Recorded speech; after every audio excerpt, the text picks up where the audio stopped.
All right, so today I'm making a Mississippi roast in the crock pot. So I've got my little roast here, pepperoni peppers, creamy ranch, butter, and I use brown gravy instead of au jus because I find it tastes better.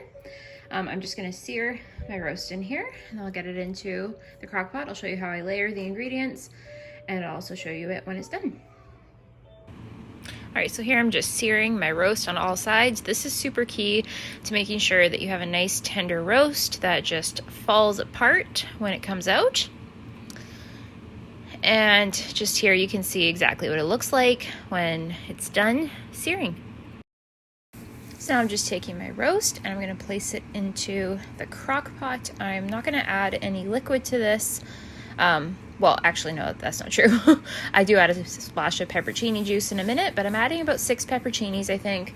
I probably would have only added a couple if I were expecting my kids to eat this, but my one son that was here for dinner, because the other ones were at their other parents', he doesn't mind a little spice, so I added a fair bit. But yeah, definitely if you're making this for quite a few kids, I would add less pepperoncinis and probably also avoid the juice. But I added a splash here, and then I'm adding some brown gravy mix. I've seen recipes calling for au jus. I just like brown gravy. And this is some ranch seasoning mix, about a packet or 2 packets worth. Of course, can't forget the butter. This is a couple tablespoons, probably 2 to 3. I'm just going to set that on top. It'll melt and just mix with everything and help make a nice gravy. So yeah, that's going to sit on low for about 8 hours. All right, so it is now 3:30. My beef has been in there for probably like 6 or 7 hours. I think 7 now. It's starting to shred. I'm gonna shred up as much as I can and then add it back in. And I'll let it sit for another hour and a half or so before dinner. Yeah, shredded. Like, look at that. Like, that's beef. Like, so tough. And it's just like falling apart with a fork.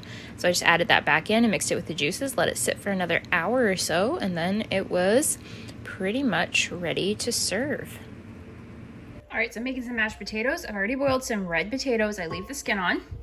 Got some salt, some pickle juice, butter, and some milk. So I'll show you how I make that. Okay, so I'm just adding in a good amount of butter. I don't add in as much as I used to because now I add salt and pickle juice to make up for the for using a little less butter. So yeah, there it is. Just adding in a splash of milk. I don't measure this. I just kind of eyeball it.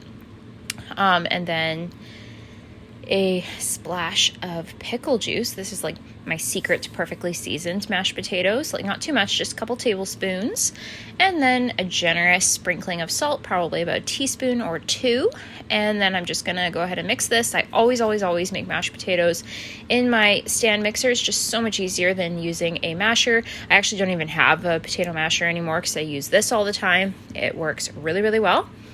And yeah, just adding in a splash more milk because my potatoes look slightly dry. You do want to make sure not to over mix. So maybe like a minute or 2 at the most of mixing the potatoes. Otherwise, they can get gummy. That's happened to me before. Only once, but it sucks. Mashed potatoes can be a lot of work.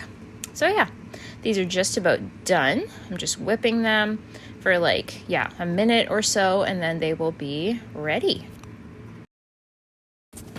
All right, so here's my son Noah's plate. He did not eat a bite of this. Sometimes these plates work and sometimes not. I tried to give him a little treat, but it didn't work. And then there is mine. I couldn't really eat all the beef actually, but it was good. Okay, so tonight I'm gonna make some quick wings because I am hungry and tired and I don't want to put a lot of work in. So I've got a pack here. I actually paid $5 for these because they were on clearance. So I'm gonna throw those into my air fryer. When they come out, I'm going to toss half in this buffalo sauce and half in this honey garlic. Yeah, so just going ahead and setting my wings on the chicken setting. There we go, and leaving that to cook. And there are the kids' plates. They gobbled up the veggies and fruit, but complained fiercely about eating the wings. I'm not sure why. They were just in moods, but there's mine. It was delicious and cheap. All right, so on this night, I'm making some shrimp tacos. Shrimp has been a big favorite for the kids lately, so I've been using them in a lot of recipes. I've got some sriracha mayo, cilantro, coleslaw, some Cajun seasoning for the shrimp, and some beans for the kid who does not eat meat. Making a batch of rice and also steaming some corn in my Instant Pot rice maker. And then there's my tacos. They were delicious. There's Noah's, so he has some plain shrimp, some corn, and a taco shell and some rice. There's Isla's, about the same, but soft tacos. And then there's Carter's. Of course, he doesn't eat meat, so he's got black beans instead. This was a delicious meal. And then on this night, so yeah, Carter likes things plain. He's got plain pasta and garlic toast. And Isla's got some Cajun chicken pasta I made. And there is Noah's. This was also a really good meal, and there is mine. No salad on this night because I had tomatoes in the pasta already, and I just didn't feel like making a salad. And then on Friday, we had some frozen pizzas, so there's the ones I made. First time making, stuffed crust pizza, delicious. And fries for Carter because he doesn't like pizza. Here's Noah's plate. Here's Isla's and Carter's. And then there's mine. So first time using a pizza stone, it really made a difference. Like, I can't even explain it, but it was really good.